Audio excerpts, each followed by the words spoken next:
But for all the triumph of Christianity, it seems as if people weren't quite ready to abandon the ancient tree myths. You can still find traces, even within a great Christian place of worship.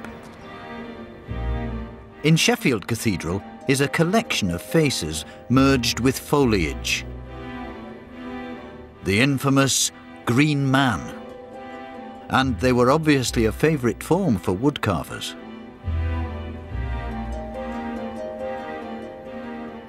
I think that you can see in the Green Man the artist's response to nature, because some green men are screaming and some green men are laughing, and it feels like the person who's created them is putting something of their own response to being surrounded by forest or marshes or whatever, as they would have been in those days, into the Green Man itself. The great majority of green men are pretty blank.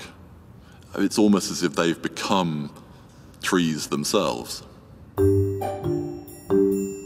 Green men proliferated in churches up and down Britain. The spirit of the forest invited into Christian places of worship.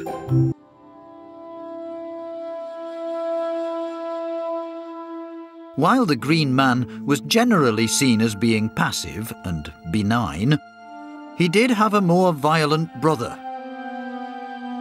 the Wild Man of the Wood. This intimidating figure was originally a bracket or support on a medieval house, a warning to keep your distance. The bracket depicts a wild man standing with his club. He's standing on top of a grotesque dog-like mask. He's literally under his heel. And the wild man is a fascinating character in medieval culture. He's known from at least the 12th century and probably long before.